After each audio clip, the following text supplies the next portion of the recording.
Welcome back. This is our third lecture on the early Italian Renaissance. We're now in the late 1400s.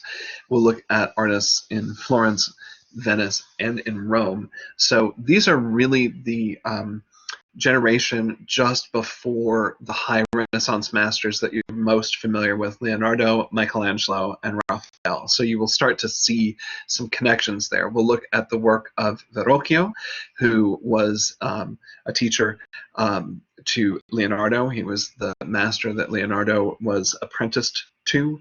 We'll also see some examples of work by Pedergino. Pedergino was the master to whom Raphael was apprenticed. So we'll start to see kind of the people who paved the way for the high Renaissance stars. You're looking, again, for those names in red, we're looking primarily today at the work of Botticelli, Mantegna, Bellini, and Perugino. Again, we've talked about the fact that artists are now establishing fame and careers, and their names are being known, the works are being signed. This is all a change from the Middle Ages, of course. And again, we have people becoming known by what we might consider nicknames. Botticelli, for example, is a nickname that implies small but barrel-shaped, so not very tall and probably a little barrel-chested, a little bit of a belly going on, so you get a sense of who he was in terms of his physical appearance. The work of Andrea del Verrocchio is really kind of remarkable. Verrocchio was a master at both painting and sculpture, and you can see that in these two works here. He definitely was successful in his own right. He had, as any successful artist of this time period would have done, he established his own workshop. He would have had apprentices to work under him. The way that art training happened in the Renaissance, of course, is quite different from how it is for us in America in the 21st century. Instead of paying tuition to go to a school, if you wanted to learn an artist, you became an apprentice and you served under an established master who was already a member of the artists' guilds. So in order to get training, you kind of became a studio assistant and learned by watching what the person you were apprenticed to was doing. And that's really the case with Leonardo da Vinci. He was apprenticed to Verrocchio. Verrocchio quite quickly realized, I think, that Leonardo was a genius in his own right, and in fact gave him a pretty significant job in this painting that you see on the left of the Baptism of Christ. Most of the apprentices would assist the master in painting sections of his work that didn't require a huge amount of skill or finesse. For instance, filling in things like the sky in the background, this fade from light blue to very pale blue, painting leaves, hair, fur on animals, things like that. The master would do the design, the drawing, and would be responsible for all the fine detail work, especially the figures of the most important people. In this case, he actually gave this angel over to his apprentice. Leonardo's entire form here was painted by Leonardo, even though this piece is considered the work entirely of Verrocchio. We sometimes balk at that idea in the 21st century, but of course we're accustomed to, in other art forms, people having backup assistants. There are certainly backing singers on the backs of your favorite vocal performers. There are a number of people working behind the scenes on films and television series. We tend to focus on the name of the director. We talk about the film being directed by Tarantino as if he did all of the work himself. And of course, it's his vision. Other people are executing things to his orders. And that's very much how the apprenticeship system works. The concept, the design, all of that is the work of the master. The physical making of things, some aspects of that could be done by that person's assistants. When we look really closely at Leonardo's section, you can really see a difference between the way he paints and the way his teacher or master painted. You can see the edge of the Christ figure's legs are really pretty hard, almost outlined. And you can see how soft the edges around the face of this angel really are, as well as the edges around the fabric. You can also see that the figures that are did by Verrocchio, the poses for the most part, are very frontal and profile. But what Leonardo has given us is a figure that is kneeling, not completely in profile, not completely head on or in reverse. It's on a 3/4 angle. You can see the foot, the angle of the shin going back to the knee, and you can see that the figure's twisted somewhat to be able to turn the face toward us. So rather than creating a simple triangle, he's actually created the illusion of a three-dimensional triangle or a pyramid in space. It's a much more believable and dynamic illusion of depth. The other thing that's really remarkable about Leonardo's work, even this early on, is that by making these edges much softer, it's much more accurate to the way that your eye actually sees things in the real world. We don't see hard edge outlines around the outsides of forms. In fact, especially if we're going to work with light and shadow, that's the real trick to making your eye believe that you're seeing something three-dimensional. Think about a cartoon. If you see something that is got a solid black outline drawn around the outside of it, those shapes feel very, very flat. If you see something rendered with highlight and shadow, it begins to feel much more three-dimensional.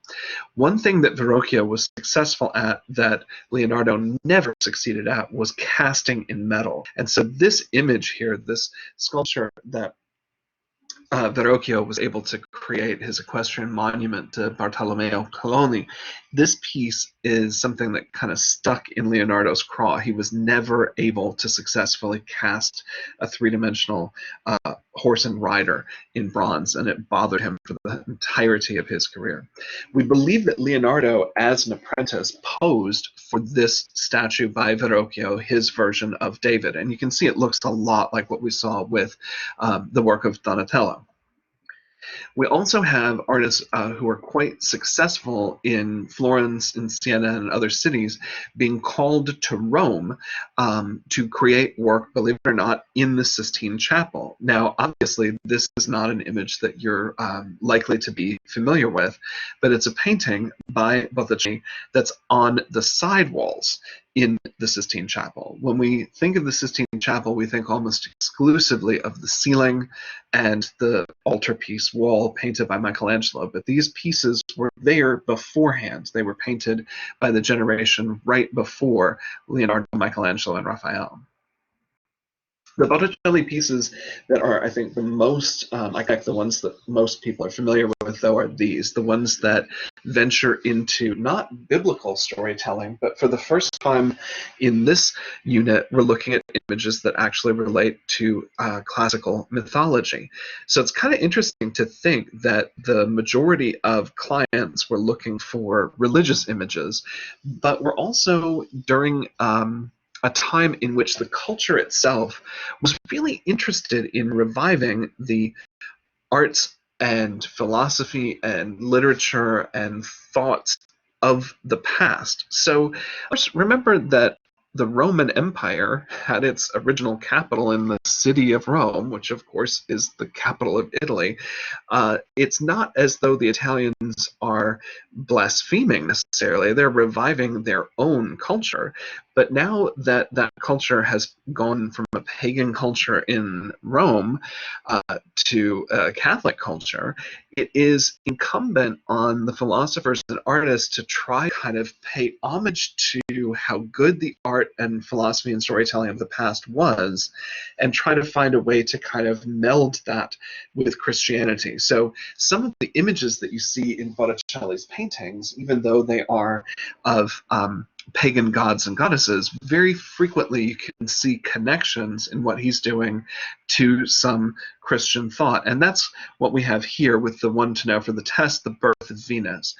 It's odd for us to think of this as being something that was discussed by philosophers and artists, but in fact it was. There were people who were known as the Neoplatonists, or New Platonic philosophers, and they really were trying to find in ancient writings kind of precedents for the beliefs of the Catholic Church as it was in that time period in the Renaissance. And so the artists and philosophers of Neoplatonic thought were really intrigued by the idea that the figure of Mary essentially stands for unconditional love. And so in their philosophical interpretation of mythology, Venus, the goddess of love, could be equated with that figure. So in a really strange way, you can almost see the culture that eventually led to Rome in the Renaissance. The Roman Empire itself is sort of a precedent for Catholicism in a strange way. It's a little bit of mental gymnastics to make the leap between classical mythology and Christian thought, but there were definitely writers and philosophers and artists who were interested in that subject during the Renaissance. You can see that a lot of Botticelli's work does kind of focus on the theme of Venus and her consort Mars, the god of war, kind of ultimate opposites, love and hate. But there are plenty of examples of religious commissions that Botticelli did throughout his career. Filippino Lippi is the son of Fra Filippo Lippi, who we met last time round, and he, in fact, was closely allied with Botticelli as well. You'll see that he continued his father's work and created even more believable three-dimensionality in that work. These are Filippino Lippi's paintings that are sacred conversations. You can see that that dimensionality is far more believable in his work even than in his father's. One of the things that you'll start noticing, one of the reasons why these paintings begin to look more three-dimensional, is because we're shifting away from tempera paint and toward oil paint. So I just wanted to give you a sense of the way that oil paint can be used. It can be applied really thickly, as you see here, where you can even see kind of the edges of the texture of blobs of paint that have been applied. This would be called impasto, really thick application of paint. In the Renaissance, it's much more common to paint in what we call glazes, and you can see that happening here. This artist is glazing a yellowish green color on top of this kind of neutral light and dark to create their landscape painting. And it was not at all unusual for paintings to be painted in oil in layers, and quite frequently in the Renaissance, you'll see it here, the underpainting would be done as what we call grisaille or grayscale painting, often in gray or even in a monochromatic green, and then the skin tone would be applied in glaze on top of that. A glaze is just oil paint with a lot of oil in it to make it transparent. Ghirlandaio is the artist to whom Michelangelo was an apprentice. And so you can see in his work a real mastery of perspective, a mastery of highlight, intense bright color, and definitely a believable sense of anatomy underneath all of that fabric. You can kind of see why Michelangelo would really kind of revere him and have some respect for what he was able to do. You definitely see more use of oil painting coming forward from this point in the late 1400s through the 15s. If you look really closely, you can see how incredibly meticulous that perspective is on the carpet leading to the steps to the throne. Ghirlandaio was an artist who was commissioned to do work in the Sistine Chapel. It's kind of interesting that years later his apprentice would kind of overshadow him quite literally by painting the entirety of the ceiling and the altarpiece wall. But this is Ghirlandaio's Calling of St. Peter from the Sistine Chapel. Ghirlandaio also created a version of the Last Supper, and again, you can really easily tell Judas apart from everyone else. That's becoming a pretty obvious theme for us. He does more than one version of the story for different clients and in different locations. You can see that isolation of Judas again and again and again throughout all of those pieces. Really pretty remarkable work. In some of Ghirlandaio's work, you can actually see members of the leading family of Florence, many of whom would become popes themselves.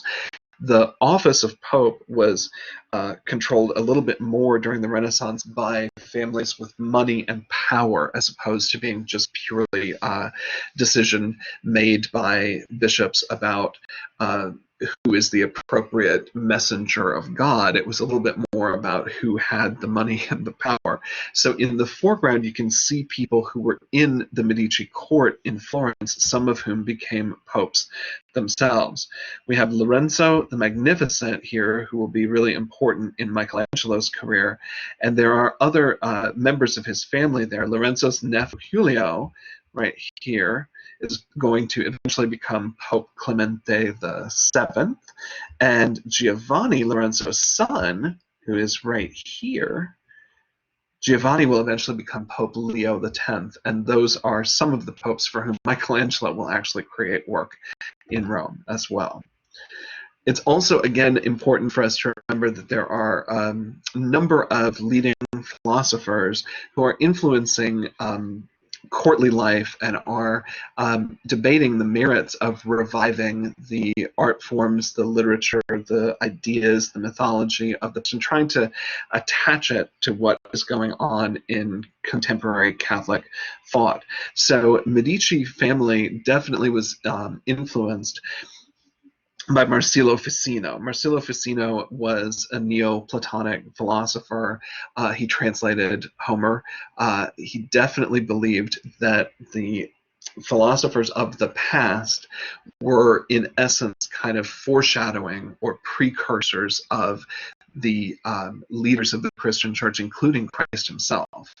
So they really changed the world. Definitely you can see in the portraiture of the 1400s that people are trying to create believable illusions of depth and recognizable portraits that show every flaw as well as every aspect of your beauty. That in the Renaissance, to know beauty, it was believed you had to know its opposite, and you had to be able to see past that. This portrait here of Giovanni Torrobuni is kind of interesting, I think, as well, because it shows again that shaved and plucked hairline. It also shows some Renaissance fashion. You can see that the fabric of the overmantle is different from the fabric of the sleeves of her garment. The sleeves are actually detachable. People had fewer garments than we're used to having in our wardrobes today, and so they were able to change them by altering the sleeves, trading things out and creating different combinations. But it was considered quite fashionable for this underlayer to be pulled through the gaps in between the threads and stitches that are holding the two parts of the garment together. So you can see right here her underblouse is kind of pulled through those gaps. You can definitely see it on the edge there, and it would be considered very high fashion at its time. Andrea Mantegna is our next big important artist, who definitely is best known, I think, for his use of perspective on the human form. So he certainly did work that fits into the traditions that we've seen up to this point. He is doing altarpieces, which often can multiple scenes from the Bible, as in this case we see the Crucifixion. But really one of the most interesting aspects of this painting is the perspective on the crosses on the thieves on either side. You can really get a sense of the three-dimensionality of those objects because of the linear perspective, but also the foreshortening on the horse, the foreshortening on the leg. You can see that he is a master at creating this incredible sense of three-dimensional depth, not to mention, of course, this gorgeous landscape that recedes. And notice how the furthest buildings from us really do fade into the background. They really are obeying some of the rules of atmospheric or linear perspective. Mantegna is best known for this piece, the Camera degli Sposi. And camera is an Italian word that just means room. So this room is decorated in celebration of a wedding. It was commissioned by Ludovico Gonzaga for his wife. The room itself is decorated with paintings on the walls as well as the ceiling. So I want you to see the walls first, because the piece that you want to know is the ceiling element. It's kind of amazing. If you walk into that space, if you didn't know any better and just glance upward, you would swear you were looking at an open oculus open to the sky above. The foreshortening on all these putti, which is the name for these kind of cherub characters, is really perfect. Their bodies are strangely short. If you look at the torso on this guy, it's almost non-existent.